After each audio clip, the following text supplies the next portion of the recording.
Hey guys, so it's been a while since I made my last supply video, and I did get some more new supplies that I didn't use in the previous video, so I'm just gonna go over what I use and my paper and stuff I use that is new and old from my drawing videos. Alright, so the basic thing that I use are pencils and erasers. Alright, so these kind of the pen eraser is easier to erase sharper part, and then big eraser to erase big parts. And then I use the Graph Gear 1000 Pentel 0.3. I use 0.3 because it's really thin. The nib is really thin, so you can actually get like a really good edge and fine lines. So yeah, that's for that. And I also use a 0.5. Just a standard 0.5, nothing special about this pencil. The only thing I use differently is I use a color lead. So I use a color lead, so when I draw sketch, it's a lot easier for me to not leave black marks on the paper, which won't really hurt the drawing at the end. So this is what I use. I use red lead in this 0.5 pencil, yeah. And then next, what I use more, I use color pencils, just standard color pencil. If you want to know the brand, this is the anyways, it's a Faber-Castell color pencil, and same as this is also the Faber-Castell watercolor version. Yep. So that's that. And then for inking, I use the Copic Multiliner SP. This is 0.1. So I try to use as thin as possible, so the line is clean. That's for the inking pen. And for this is usually what I use for the white dot on the eyes. So for the reflections. So this is what I use, the Jelly Roll 08 Sakura gel pen. So that's the pencils. And the colors, and obviously you guys probably already know, I use the Copic markers, the Copic sketch markers, which is what I used for the longest time. But recently I got more markers. I got the Arteza art markers, which are actually really nice for markers. The shape of the marker is a lot better to hold comparing to the Copic sketch markers, which is circle. When you draw for a long time, your hands gets pretty oily and it just becomes really slippery if it's a circle, oval shape. This just feels a lot better. But overall, the Arteza marker is actually a really good comparison to the Copic marker. So if you want to get this marker, yep, it's called the Arteza Everblend Marker Premium. Yep, pretty good price. The price is probably half of the Copic sketch marker, and it feels pretty good. It feels really similar to it. So if you want to get alternative of the Copic marker, feel free to search this up. And then and I got some cheap marker just to test it out.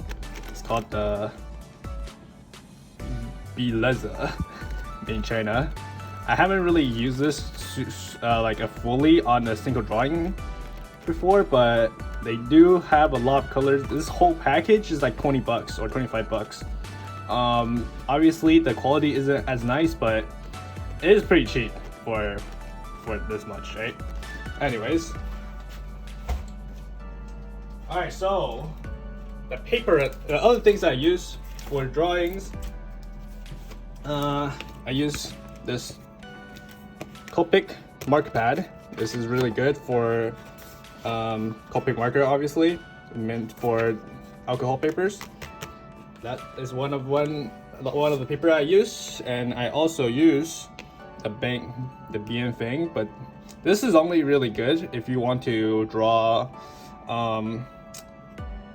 a transparent kind of feeling of the drawing. So I normally wouldn't recommend this paper if you are drawing with Copic. And also I use this Canson Bristol Smooth. This is actually one of the paper I used the most back in the days when I used Copic Marker blend with colored pencil a lot. So this is actually probably the best one for mixing multimedias. So yeah, I strongly recommend this paper if you want to use like all the type of material you have. And then last but not least, the illustration Canson Fanboy paper. So this is the paper that is like rough kind of paper. It is best for drawing colored pencil only. So if you want to draw with only colored pencil, this paper is probably the best for you. Alright, so the paper, the thing that I use for the paper when it's thin, this is like one of the best thing that you have. It's like a hard board, so whenever you're drawing on the paper, it doesn't let your pen or pencil penetrate through the paper. So it's actually a really important thing that I use that helped me out a lot. So that's that. I don't know what it's called in English, but this is it's like a hard board. Any hard surface board is fine. So that's that. And for those of you who watch my video still, you probably noticed that I use the Shikishi board nowadays. So these are the paper that I use to draw all my traditional drawings now.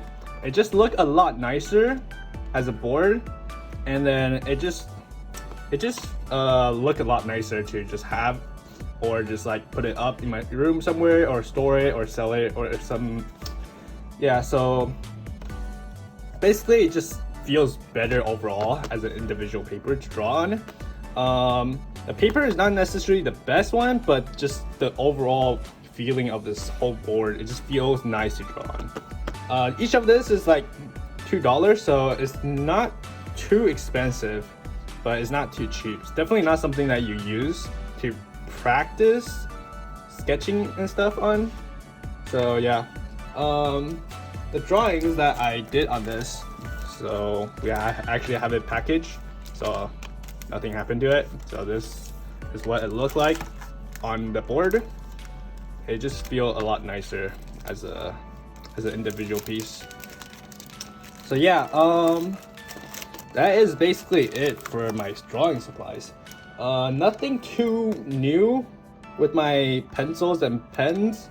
The main thing that I changed are some new markers and my Shikishi board that I use nowadays. So yeah. Alright, so if you have any question or anything else you want to see, feel free to ask me in the comment section below, and I'll see you guys in the next video. Peace.